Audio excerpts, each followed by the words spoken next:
أصحاب الفضيلة والسماحة، إخوة الكرام، أخوات الكريمات، أحييكم جميعا بتحية طيبة مباركة من عند الله، وهي تحية الإسلام، وتحية الإسلام السلام، فسلام الله عليكم ورحمته وبركاته.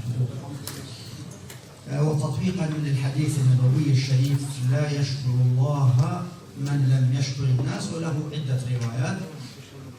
حقيقة أنا أشكر أخي الكريم دكتور وصفي على جهوده الطيبة، وكذلك أشكر فريق عمله على هذه الجهود الطيبة المباركة، على الرغم من ضيق اليد وما يترتب على ذلك، لكنه إن شاء الله سبحانه وتعالى جعل في هذه الجهود بركة كما نشاهد. كذلك أشكر أصحاب الفضيلة بحضورهم، وأيضا أشكر أخي الكريم عصام على حضوره وعلى كلمته الطيبة، كما يسعدنا أن نشكر وأن ندعو لفضيلة أخينا الحبيب دكتور محمد برمس، حيث تجشم عنا السفر وأتى إلى هذا المكان، فجزاه الله خيرا. حقيقة أنا موضوعي باختصار شديد حول قضية اختلال الموازين أو فقه الميزان. فقه الميزان في التصوف. فإذا إذا استطعنا أن نحقق الموازين، حينئذ أصبحت الأمور صحيحة. وهذا الفقه إخوة الكرام ليس خاصا بالتصوف، إنما هو عام لكل تصوراتنا وتصرفاتنا، لأن الله سبحانه وتعالى قيد تحقيق العدل وإزالة الظلم في التصرفات وفي التصورات وفي كل الأعمال بأمرين: لقد أرسلنا رسلنا بالبينات وأنزلنا معهم الكتاب والميزان ليقوم الناس بالقسط. ليس هناك أبدا خلل في الكتاب، لأنه من عند الله سبحانه وتعالى، وإنما الخلل دائما يقع في موازين الناس. وطبعا الميزان هنا اسم جنس، واسم الجنس يطلق على المفرد والمثنى والجمع، ولذلك جمعه رب العالمين بقول في 9 آيات موازين القسط، أو 6 آيات موازين القسط.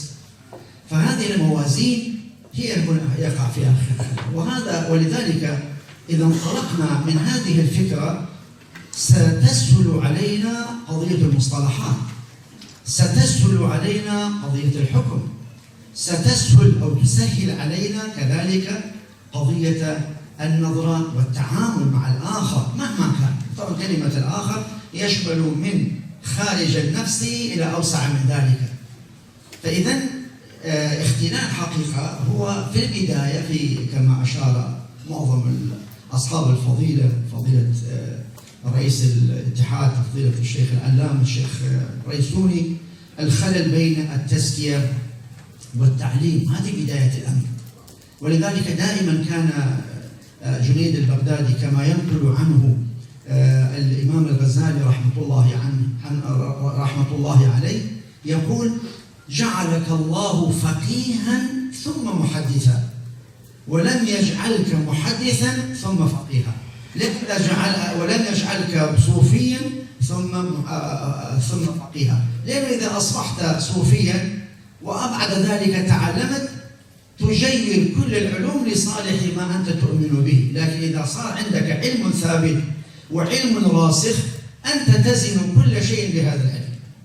فلذلك القرآن الكريم بالمناسبة في الآيات التي تتحدث عن التزكية يقدمها بشيء، بأهم ضابط، في 6 آيات أو أكثر.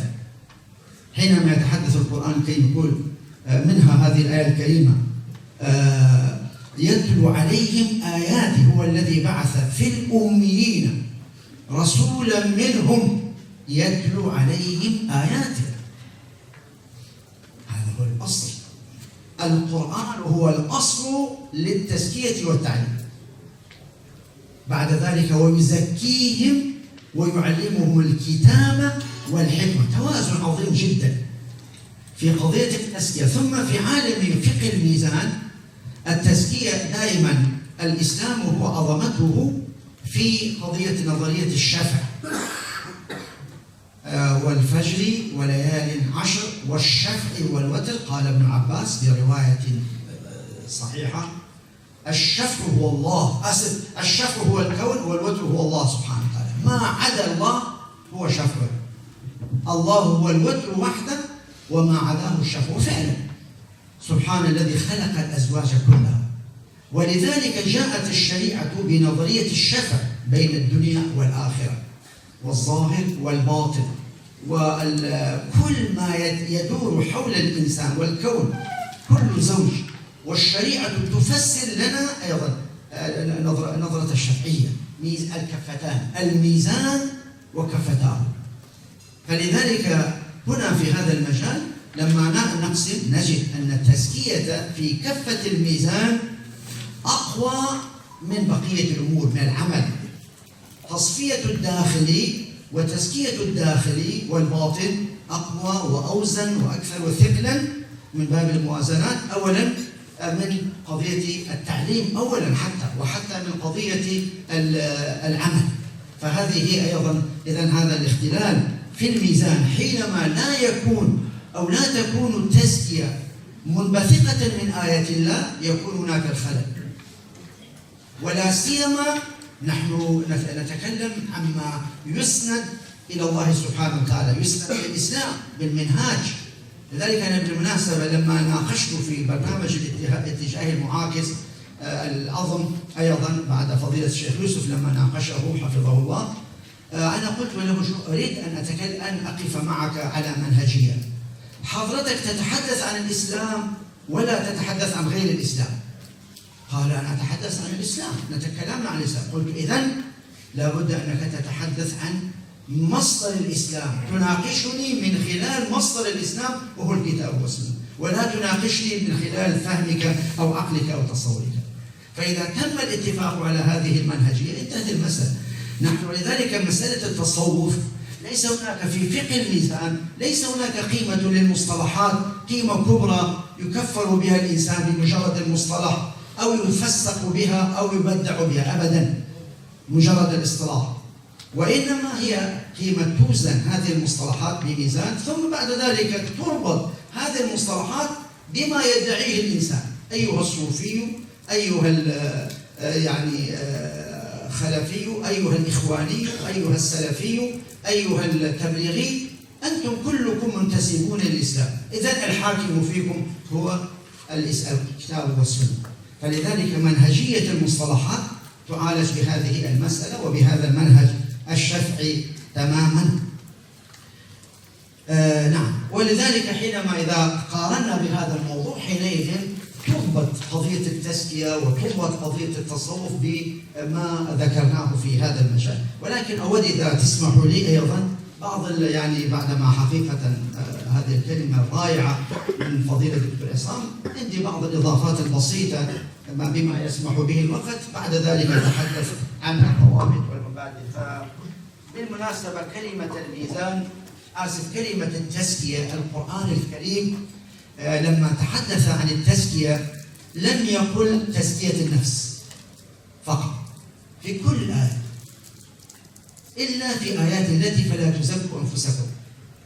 أما في التزكية بمعنى شيئين: أن يمدح الإنسان نفسه فهذا محرم، فلا تزكوا أنفسكم. في قضية أخرى الرسول صلى الله عليه وسلم يقوم بتزكية نفسه أو الإنسان يريد بتطهير نفسه، لم تذكر كلمة النفس، يزكيهم. وكلمة هم ضمير راجع للأمة للإنسان، أي ظاهره وباطنه. إذن التزكية في مفهوم الإسلام لها هذا المعنى الازدواجي بكفتيها أيضا، تبدأ من الداخل لينطلق أثره من الخارج. يزكيهم أي يزكي، أنا في نظري 4 أشياء في الداخل وليس شيئا واحدا: الروح والقلب والنفس والعقل، ثم السلوكيات، ثم التصرفات الخارجية. كل ذلك داخل بين الباطن والظاهر أو الداخل والخارج. سميه ما شئت. الروح في نظري لها غذاؤها الخاص. الروح من عند الله سبحانه وتعالى. فإذا سويته ونفخت فيه من روحي، أقصد نحمل الآيات القرآنية تفسير قرآن بالقرآن، لا أحمل الروح على النفس. فإذا مرتين، فإذا سويته ونفخت فيه من روحي فقعوا له ساجدين. كرامة الإنسان واحترامه بهذه الروح التي هي نفخة من عند الله، سواء قلنا على الظاهر نفخة من عند الله أو نفخة تكريم وتشريف عند المؤولين. في كلا الاعتبارين الروح شيء والنفس شيء والعقل شيء. هذه الروح لأنه من عند الله سبحانه وتعالى، وأن الإنسان يستمد قوته وصفاته من هذه الروح، كل صفاته. إن الله خلق آدم على صورته، بعض التفاسير أي على صفاته. أكرمنا الله سبحانه وتعالى بجميع الصفات، صفة العلم، صفة كذا، كل الصفات الموجودة إلا التي تخص الربوبية موجودة عندنا، وإن كان هناك فرق كبير بين صفاتنا وصفات الله. صفاتنا عرضية محدودة، صفات الله صفات الله يعني قديمة شاملة إلى آخره، لكنه الله أكرمنا بهذا. هذا الجانب الروحي غذاؤه القرآن الكريم، لأن القرآن أيضا من الله سبحانه وتعالى. ثم بعد ذلك، وطبعا هذا الجانب الروحي هناك كما على مصطلح الصوفيين التخلية والتحلية. أنا في نظري الميزان يقتضي أن يكون هناك أمران آخران للاستكمال، وهو التنمية والمأسسة. أننا ننمي ونطور جوانب الروحية والجوانب النفسية والجوانب القلبية والجوانب العقلية أيضا بالتأكيد هذه. ثم إمكانية المؤسسات أيضا من خلال بالنسبة قراءة القرآن، وأيضا المحافل أو قيام بالذكر الجماعي القصدي بالنسبة لقراءة القرآن الجماعية وما أشبه ذلك. هذا هو جزء من أو مؤسسات الروحية الصوفية كما كان في أيام السلطنة العثمانية. كان هناك مؤسسات فعلا تقوم بتهذيب النفس وبالارتقاء بالروح. وطبعا الارتقاء بالروح معناها أن الروح تسمو. إحنا الآن إشكالية الأمة أو في بعض الأمة أن الروح حقيقة هابطة نازلة وليست عالية، ولذلك يخضعون يظنون بأنه مثلا ترامب ولا فلان ولا علان هو الذي يحمي كراسيهم، ولذلك يقبلون الذل لا يقبل أي إنسان كريم من أي شخص آخر. هذا لأنه ليس هناك روح عالية. الروح العالية كما يقول أحد يعبر عنه أحد الشعراء، يعني إذا أظمأتك أكف اللئام كفتك القناعة عزا وفخرا، فكن رجلا رجله في الثرى وهامة همته في الثريا، فإن إراقة ماء الحياة دون إراقة ماء المحيا. هذا هو الروح العالية، الروح السامية، وهو يتكون بالقرآن، بعلاقة الإنسان بالقرآن، بتلاوة القرآن، بذكر الله سبحانه وتعالى، بصلاة الليل. كذلك بعد ذلك مسألة القلوب. القلب أيضا لها تخلية ولها تحلية ولها تنمية ولها مؤسسة. القلب يختلف. شوف القرآن، آيات القرآنية لا يتكلم عن قضية الشهوات في القلب، يتكلم عن قضايا الحب والبغض والحقد والحسد وغير ذلك. أما فإذا الجوانب الإيمانية لهم قلوب لا يعقلون بها أو لا يفقهون بها، فإذا القلب السليم وكل ذلك يدل. إذن لابد أننا نفصل، لأن القرآن الكريم لا ينبغي عشرات الآيات تتكرر فيها النفس وتتكرر فيها الروح وتتكرر فيها القلوب، نحن نجعلها مترادفة كما يقول بعض العلماء. هذا غير دقيق في نظري. ولذلك لما نكشف، ولذلك لما نحن نخلط بين ما هو يخص النفس من الشهوات، النفس هي مركزها مركز شهوات، شهوة البطن، شهوة الفرج، شهوة الجاه. هذه هي التي دائما، وبالتالي أنت تعالج هذه الأمور، وأيضا تستطيع أن تطور هذه المعالجات، ثم تستطيع أن تجعل أن تصل فيها إلى المؤسسة. ثم بعد ذلك القرآن الكريم كمل، يعني أيضا ويعلمهم الكتاب والحكمة. هذا وظيفة الرسول صلى الله عليه وسلم. أيضا جانب العقل، الكتاب لا ينبغي أن نفسره بالقرآن، وإنما بما هو أشمل القرآن، لأنه ذكرت الآيات ولا تكرار في القرآن الكريم. أي كتاب نحن مطالبين؟ والحكمة أي العقل ومقتضيات العقل وتجارب الأقوام وما تنتجه الفطر السليمة والعقول المستقيمة. ثم بعد ذلك قضية القرآن الكريم وإن كانوا من قبل لفي ضلال، هذا الجوانب الأخلاقية إذن متكاملة. يعني ميزان الشرع في قضية التزكية ليست التزكية محصورة في هذا الجانب، لأنه دائما سبحان الله جميع المصطلحات القرآنية تقريبا أو معظمها هكذا. في قضية مثلا حتى في قضية الزكاة تشمل خذ من أموالهم صدقة تطهرهم، هذا الجانب القلبي، وتزكيهم أي تنميهم. كل شيء له علاقة بالظاهر والباطن، لأن ديننا هو دين شرعي قائم على هذا. حبيت حقيقة هذه الأمور أن أذكرها لحضراتكم. بالإضافة إلى ذلك الصوفية حقيقة أن أقول لحضراتكم كثير من أو مستشرقين مع الأسف الشديد، وقد تأثر بذلك بعض المؤرخين وبعض العلماء يظنون أن الصوفية دخيلة عن الإسلام، وأنها جاءت من خلال الأفكار والفلسفات الشرقية أو يعني الهندية أو اليونانية. ولكن حقيقة الآن هناك دراسات جادة من المستشرقين ومن حتى من الغرب ومن الدراسات أصل الصوفية السنية اللي نحن نتحدث عنها ونضع لها ضوابط أو نذكر لها ضوابط أو نبين وليس نضع، هذه حقيقة ناتجة من داخل الفكر الإسلامي من الزهد كما أشار إليه أخي الكريم. لما طغت المادية إلى حد كبير في القرن الثاني الهجري والثالث الهجري حاولوا نوعا ما علاج هذا الطغيان المادي من خلال ربما يكون هناك رد الفعل كأي شيء حينما الفعل يكون يساويه في القوة ويعاكسه في الاتجاه، ولكنه أصل الفكرة وإن كان المصطلح مصطلحا لم يرد في القرآن الكريم ولا في السنة، لكن أصل الفكرة هي قائمة على التزكية والتطهير التي أولى لها القرآن الكريم عناية قصوى، وجعل كفة التزكية والتطهير لهذه الأشياء هي أقوى وأثقل في ميزان الله سبحانه وتعالى. لذلك يعني الآن دراسات كثيرة حقيقة قام بها، يعني من ضمن الدراسات من أحد إخواني الكرام دكتور أبو يزيد العجمي عنده دراسة جيدة في هذا، وكذلك طبعا شيخنا شيخ الأزهر الأسبق عبد الحليم محمود. لكنه حقيقة هذه دراسات وهم يتكلمون عن المستشرقين وعن الدراسات السابقة، ولذلك لا ينبغي أننا حقيقة أن نسند هذا الأمور. إذا وجدت بعض المخالفات، توجد مخالفات حتى عند المفسرين وعند المحدثين وعند إلى آخرها، فهذا حقيقة مهم جدا.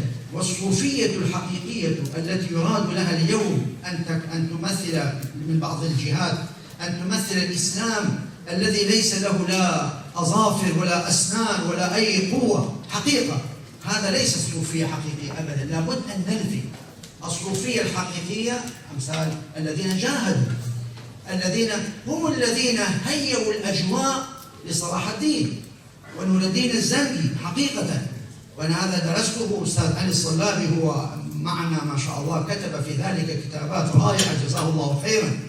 فإمام الغزالي بدأ فقال هو حصر أمراض الأمة في 4 أمراض، وأنا في كتابي مقدمة الوسيط تكلمت عن هذا لما حققت الكتاب، وحتى رأيته في المنام وأمرني بأنني لابد أن أدرس بعض الجوانب في قصة طويلة في هذا المجال. وفعلا أنا لما يوم الثاني رحت إلى دار الكتب فوجدت كشكولا فيه مجموعة من رسائل الإمام الغزالي رحمة الله عليه باللغة الفارسية، ونحن لا أتقن الفارسية، ومنها فعلا كثير من الأشياء، منها أن أمراض القوم حقيقة كاد أن ييأس، يقول اليوم لما احتل الصليبيون لا يمكن هذا الجيل أن يحارب الصليبيين بنفسه، لأنه فيه 4 أمراض. المرض الأول أخطر مرض هو مرض القلوب، أمراض القلوب، ولذلك كتب إحياء علوم الدين بعد ذلك. والمرض الثاني قال مرض حصر العلوم في العلوم الشرعية، اعتبره مرضا. وكتب فيه إحياء علوم الدين في جزء الأول والثاني طبعا حسب الطبعة القديمة.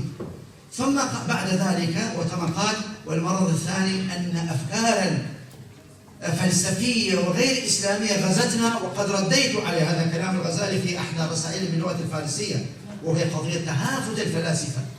والأمر الرابع قال: إنه في داخلنا ظهرت أفكار باطنية، ولذلك رد عليه من خلال فضائح الباطنية.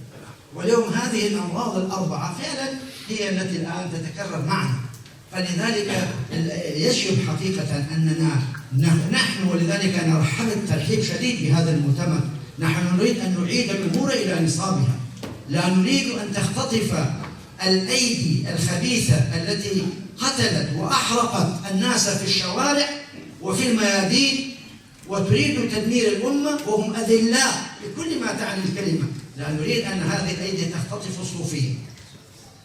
نحن نريد أن نكون مع الصوفية. أنا بالمناسبة أسرتنا نقشبندية بالمناسبة، وجدي الكبير شيخ عبد اللطيف الذي كان كما قال لي أستاذ عيارات كان وكيلا لمشيخة الأزهر على ولاية موصل في قبل عدة، كان هو الشيخ وأستاذ مولانا خالد النقشبندي، علمه وتبناه من الصغر أو تكفله من الصغر. لذلك إخوة الكرام الصوفية الحقيقية منا ونحن منهم، وإن اختلفت هي تزكية هي تصفية. فإذا قبلنا بأننا نحن جميعا الإسلام يحكم علينا على الاتحاد العالمي لعلماء المسلمين إذا أخطأنا، وعلى الإخوان المسلمين إذا أخطأوا، وعلى التبليغ إذا أخطأ، وعلى الصوفية كذلك إذا أخطأت. نجتمع على الكتاب، على يتلو آياته. تلاوة الآيات المقدمة هي التي تجمعنا، هي الضابط الأساسي. هذه رسالة حقيقة إلى جميع إخواننا من الصوفية والمتصوفة، وإذا هم يريدون الآخرة بالعكس ثم يسعون لتصحيح الأفكار قبل أن نحن نطلب منهم بإذن الله تعالى. وإمام الغزالي بالمناسبة تحدث عن الصوفية السنية. إذا أحببتم عن إذنك منه ما بسبب ضيق الوقت حاضر بس أنتم لكم هذا الإمام الغزالي جزاك الله. لا ما استغفر جزاك الله خير. شوف يرى الإمام الغزالي هذا من نصوصه أن التصوف الحقيقية يكمن في تطهير القلب بالكلية عما سوى الله، واستغراق القلب في ذكر الله سبحانه وتعالى، وعدم انشغاله بغير الله تعالى، وإن كانت جوارحه مشغولة بكسب الدنيا. فقلبك مع الله وجوارحك مع ليش؟ مع الله. شوف الجمع ميزان. يقول عدم الانشغال بالله وإن كانت جوارحه تعمل في الدنيا. وهذا لا يعني كما قال، ولذلك هذا لا يعني عدم التعلم والكسب، بل كل ما يعني أن لا ينشغل القلب فيما تنشغل به اليد وبقية الأعضاء. كما أنه يرى أن التصوف الحقيقي لا يمكن أن يتحقق إلا بعد معرفة تامة وعلم كامل لقوله سبحانه وتعالى يعلمهم الكتاب، يزكيهم ويعلمهم الكتاب، وبعد تفقه في علوم الشريعة، حيث يقول بالنص إن الفقه لا يستغني عنه أحد من سالك طريق الآخرة البتة. كما حكى عن الشيخ جنيد البغدادي أنه قال لي السوري شيخي يوما: إذا كنت من عندي فمن تجالس؟ قلت: المحاسبي. قال: نعم، خذ من علمه وأدبه ودع عنك تشقيقه الكلام ورده على المتكلمين. ثم لما وليت سمعته يقول: جعلك الله صاحب حديث وفقه صوفيا، ولا جعلك صوفيا صاحب حديث وفقه. قال الغزالي رحمه الله. نعم حاضر إن شاء الله بس كلمة واحدة. قال الغزالي هذا كلام الغزالي أشار جنيد إلى أن من حصل الحديث والفقه والعلم ثم تصوف أفلح، ومن تصوف قبل العلم خاطر بنفسه. أضعف معذرة لأنه ما لسه ما بيضتها، لكنه أذكر له لحضراتكم.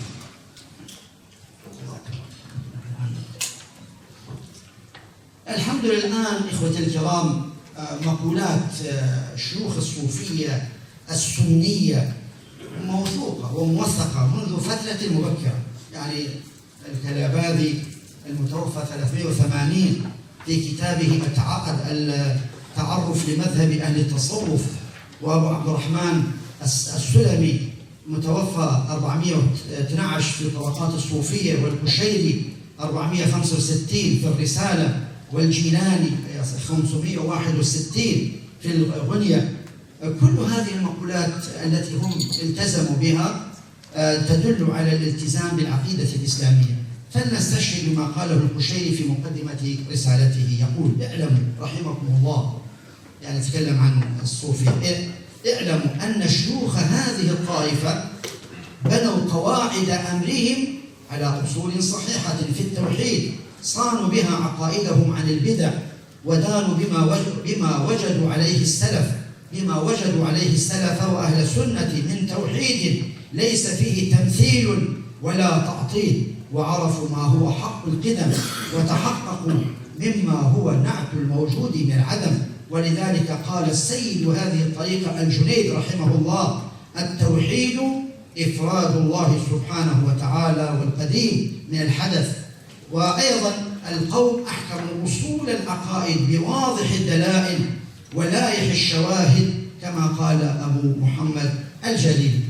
فما قال أيضا، هذا انتهى كلام الرسالة، ثم قال أبو محمد الجليلي: من لم يقف على علم التوحيد يشاهد من لم يقف على علم التوحيد ويشاهد من شواهده واعتمد على أدلته زلت به قدم الغرور في مهواه زلت به قدم الغرور في مهواه. ونقل عن الجنيد إلى آخره. فإذا يعني أهم شيء في مجال التوحيد تكلموا عن أخطر شيء هو طبعا الإمام الجيلاني، نصوص في هذا المجال كثيرة. إذا أهم شيء من الموازين هي الالتزام بميزان الشرع الكتاب والسنة، كما قال أبو حسن النسابوري: من لم يزن أقواله وأفعاله في كل وقت بالكتاب والسنة فلا تعده من ديوان الرجال. وطبعا يقصد به ديوان الرجال اتصل، لا تعتبر، لا أخرجه. الأمر الثاني الالتزام بمنهجية الضابطة الثانية، الالتزام بمنهجية أهل السنة والجماعة في التعامل مع عالم الغيب والعقائد والتوحيد. الأمر الثالث ما نص عليه أن جميع مصطلحات القوم كما قالوا يجب أن لا تتعارض مع النصوص الشرعية القاطعة من الكتاب والسنة، وإذا وجد شيء فيه يجب أن يؤول أو تحذف هذه المصطلحات. 4 أن درجات القرب والمحبة مهما علت ومهما دقت ومهما سمت فلا يجوز بل لا يمكن أن تؤدي إلى رفع الأحكام الشرعية، كما يقول القشيري وغيره في الرد على الفرقة الضالة من الصوفية، وهكذا يقول: ادعوا أنهم تحرروا عن رق الأهلال وتحققوا بحقائق الوصال، وأنهم قائمون بالحق، ليس لله عليهم فيما يؤثرونه أو يذرونه عتب ولا لوم، وأنهم كوشفوا بأسرار الأحدية وزالت عنهم أحكامه البشرية، وبقوا بعد فنائهم عنه بأنوار الصمدية. فتلك، هذا كلام الشقيري وغيره، فتلك زندقة وخروج من الدين. فلو كانت الأحكام ترفع بعلو الدرجات وسمو المقامات لكان رسول الله صلى الله عليه وسلم أولى الناس بذلك، فقد كان أكثرهم خشية وعبادة وعملا وتهجدا وصلاة وزكاة وصدقة إلى آخره. هذا حقيقة الأمر الآخر. بعد ذلك في قضية الحلول والاتحاد والفناء، كل هذه الأشياء حقيقة يعني يجب أن تبعد، ولا سيما وطبعا الإمام الغزالي رحمة الله عليه رد على الاتحاد وعلى الحلول وعلى الفناء بالمعنى الفلسفي، وأسد كل ذلك حقيقة إلى الفلسفات الغربية والشرقية والهندية التي دخلت عند هؤلاء، وبخاصة عند الحلاج. حقيقة هم يعني كثير من العلماء أخرجوه من الطائفة الصوفية، وقالوا إنه يعني الصوفيون أنفسهم قالوا إنه كلامه. وإمام ابن تيمية أيضا يقول ما ذكر عنه لا يمكن، بعضها يمكن الأول لكن أكثرها لا يمكن الأول، ولذلك أخرجوه من الطائفة، من هذه الطائفة وهي الطائفة الصوفية. كذلك حقيقة ابن تيمية ابن القيم رحمه الله شرح شرحا جميلا جدا لقضية الفناء والبقاء، وبين بأن المقصود بالفناء أي فناء أن الإنسان يفنى بحيث تبعد عنه كل أهواء النفس وحظوظ النفس، فيكون أي تفنى حظوظ نفسه.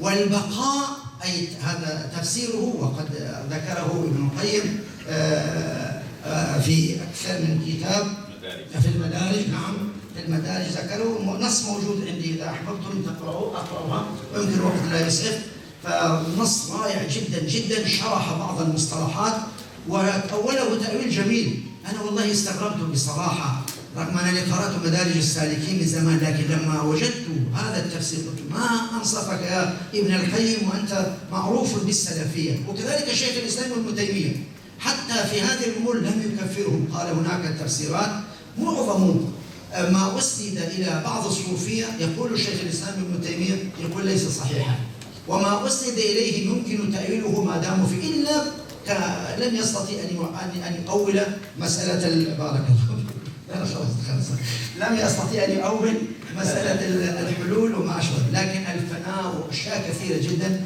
فسروها تفسيرات جميلة. أنا قصدي من كل هذا الكلام إخوتي الكرام أن ميزاننا واحد، وأنزلنا معهم الكتاب والميزان.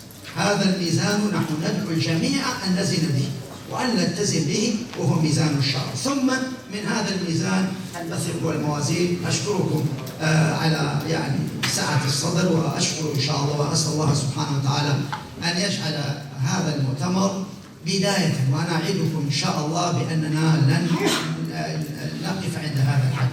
من الآن إن شاء الله يعد أخي الحبيب دكتور وصفي لمؤتمر عالمي ندعو إليه جميع حقيقة الفرق التصوف، وكذلك إخواننا السلفية وإخواننا التبليغ والإخوان المسلمين، وندعوهم ونناقش من وراء، نخليها ورش العمل دكتور، ومن ورش العمل ننطلق إلى المؤتمر، يومين أو يوم ورش عمل، ويوم أو يومين إن شاء الله بإذن الله تعالى.